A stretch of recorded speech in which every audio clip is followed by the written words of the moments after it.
একদিকে চন্দ্রার নবীনগর ও ঢাকা টাঙ্গাইল মহাসড়কের ফুটপাত দখল, অন্যদিকে এলেঙ্গা থেকে যমুনা সেতু পর্যন্ত 4 লেনের অসমাপ্ত কাজ, যা ভোগান্তির কারণ হতে পারে উত্তরের ঈদ যাত্রায়।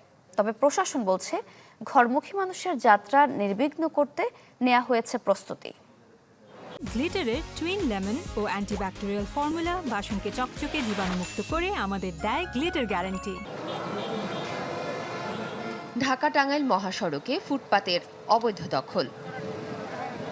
মহাসড়কের পল্লী বিদ্যুৎ, মৌচাক, শফিপুর, তেলির চালা, চৌরাস্তা সহ বিভিন্ন পয়েন্টে এভাবেই দখল করে দিনের বেশিরভাগ সময় অস্থায়ী বাজার বসে।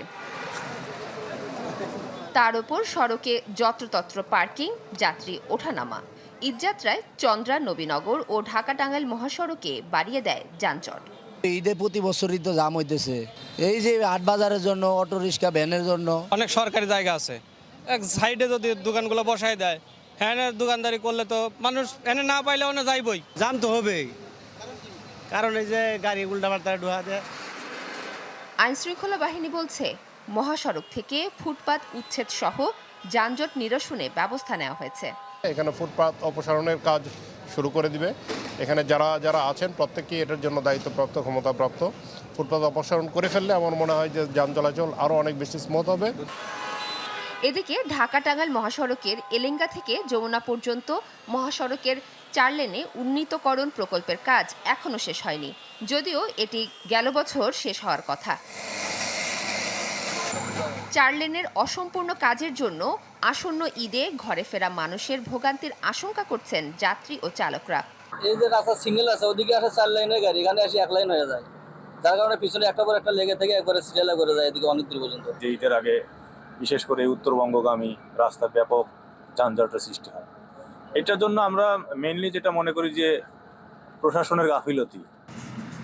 প্রকল্পের নির্বাহী প্রকৌশলী বলছেন, ঈদের আগে অসম্পূর্ণ 4 লেনে যানবাহন চলাচলের উপযোগী করে দেওয়া হবে।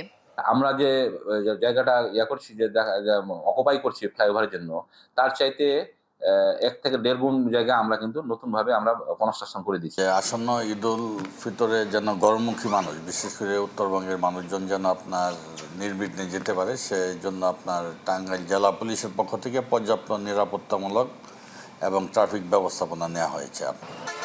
ঢাকা টাঙ্গাইল কিংবা চন্দ্রা নবীনগর মহাসড়ক যেন ঘরে ফেরা মানুষের জন্য ভোগান্তি না হয়, সেটাই চাওয়া এই রুটের চলাচলকারীদের। মাফতুহা মিলি, চ্যানেল 24।